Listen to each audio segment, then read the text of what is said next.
To say that Revelation is one of the strangest books in the Bible is an incredible understatement.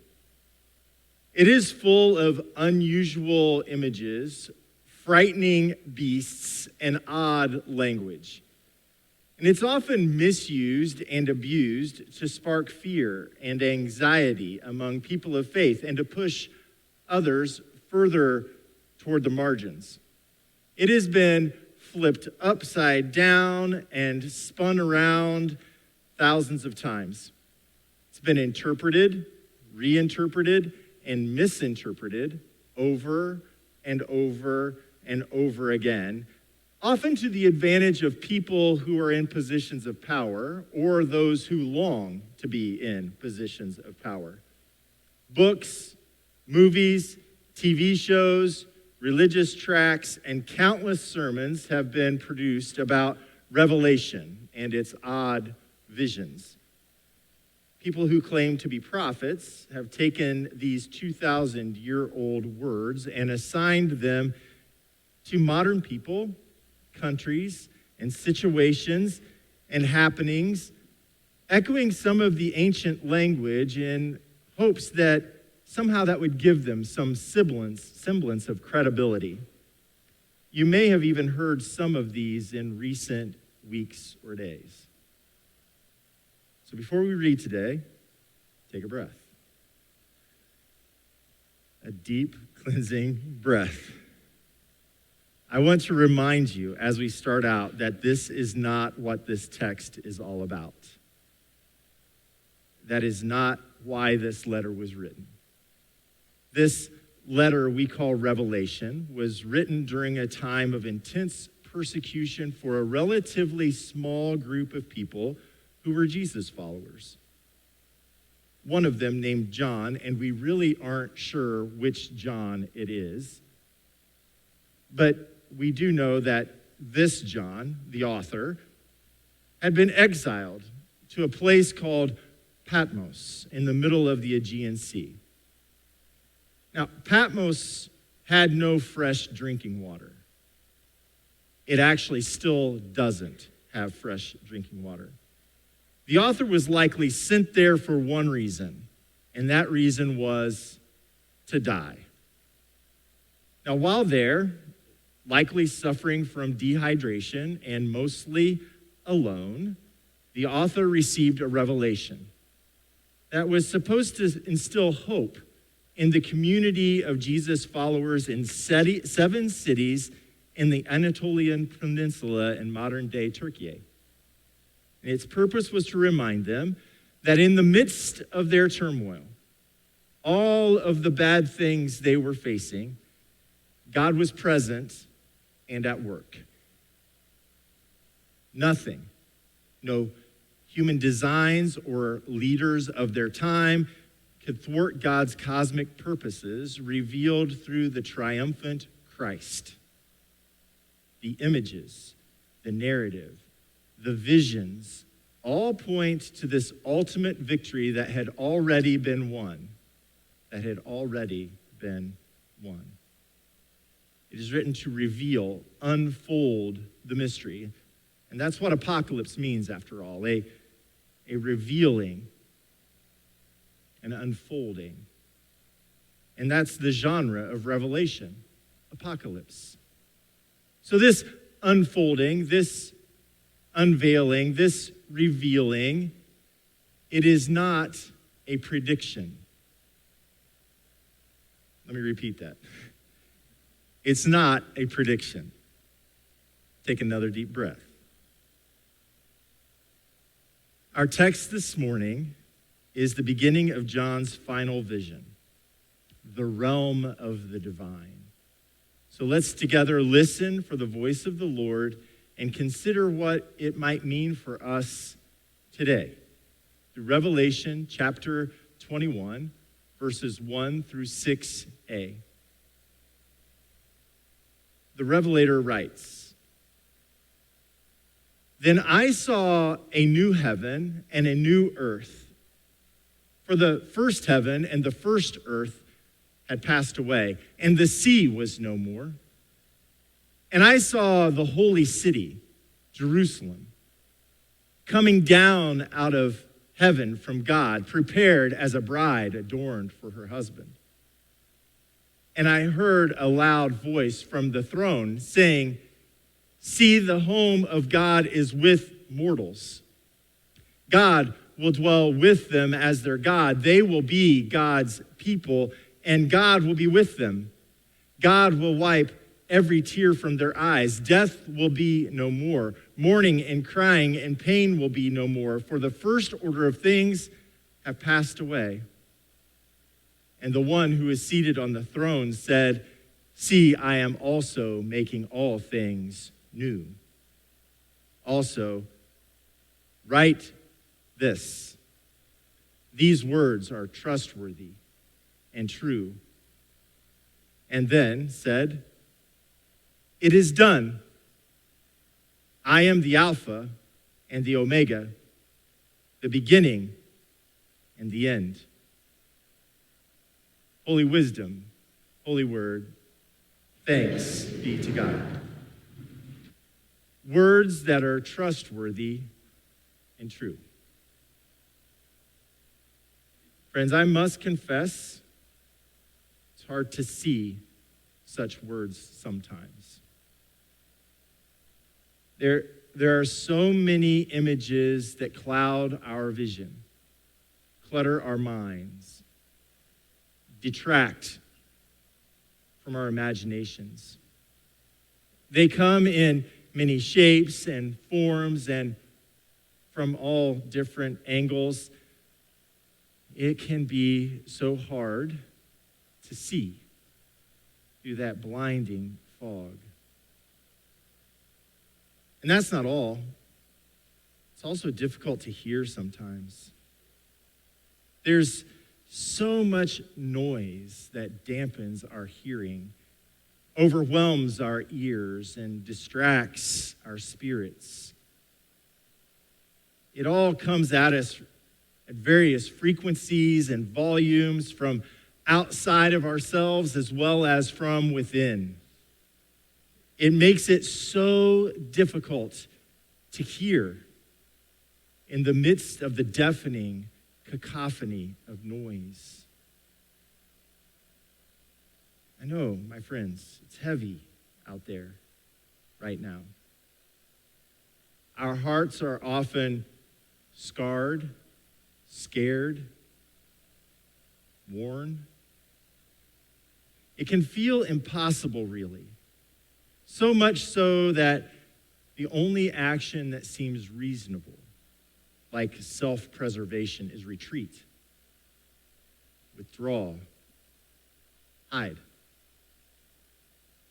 It can be frustrating and demoralizing, and frankly, for me, it doesn't feel much like faith. We all experience this in varying ways and at various levels. It seems like nearly every day. The political climate in which we live, the election, the actual climate, deep personal and corporate loss, loneliness, dis-ease, this, that, the other thing. Our stories may not be the same, but we all experience it deeply in our own way. So maybe what we need right now is an unfolding, an unveiling of something bigger than us, bigger than all of those things. We need a word that is trustworthy and true. One that doesn't change, one that goes back to the basics, a message that is steadfast and resilient. So it may seem odd on this All Saints Sunday to have this text from Revelation, but perhaps this is yet another perfect moment in time for these exact words. For like us, those to whom this text was originally written found themselves in a time of deep uneasiness and crushing uncertainty. It must have felt to them like there was no way forward. Enter John's final hope-filled vision. One not of just future possibility, but one of cosmic here and now reality. To convey this message in our text, John the Revelator repeatedly uses what I believe to be the most powerful and dynamic word in any language, especially as it relates to our unfolding understanding of the one we call divine. Now, mind you, it's a dangerous little 4-letter word that has the power to change us, to transform our uncertainty into hope, our heartache into promise, our fear into love. It's a simple little word, but it's not simplistic in any way. Listen for it in these words from the vision of the author of our text. Behold, he writes, the home of God is with mortals. God will dwell with them as their God. They will be God's people, and God's self, will be with them. Did you hear it? What do you think it was? With. Maybe what we've been expecting of the Holy One is in fact not what was promised. You feel that? We've long been taught and understood that God was the one who would come from some cosmic distant place to lift us out of our troubles or to remove our troubles from us. And all along the way, as we were longingly waiting with our eyes fixed in the heavens, we missed the beauty and the potency of this one little theological truth that is anything but small.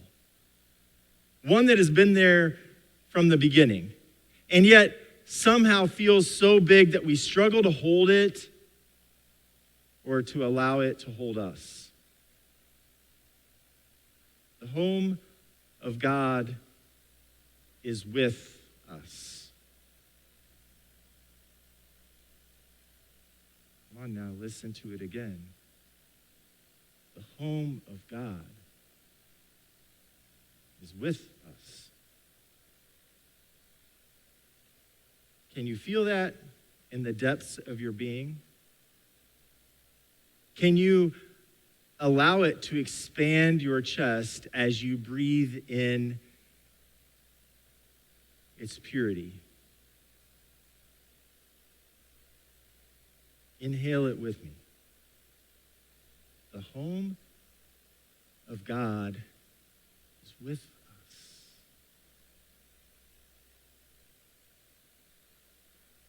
Friends, those who have gone before us, the everyday saints, the ones who we named earlier, the ones who lived extraordinarily ordinary lives, they bear witness to this truth.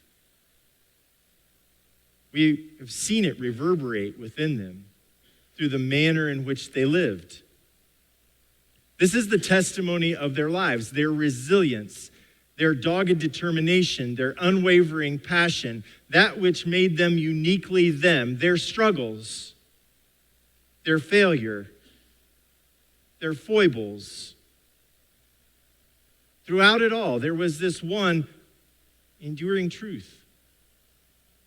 They were not alone. Even in the midst of their most painful, gritty, human moments, they were not alone. It was evidenced in the beauty of the love that surrounded them and the one that holds them close even in their absence. That is the testimony of these everyday saints with us. And here too, in the midst of all of the turmoil, uncertainty, and distress of our current moments and days, as we await the results from Tuesday's election, this truth can give us the courage and strength to see beyond what can be seen with our eyes, to hear that which rests underneath what we can hear with our ears. The promise has been there all along, and it isn't going anywhere. We are not alone. The one who is the beginning and the end and everything and everywhere in between is with us now, making all things new and inviting us on the journey toward the beautiful realm of the divine. With us. The dwelling place of God is with us. Here in the midst. Here and now. And friends, that little word changes everything. To God be the glory. Amen.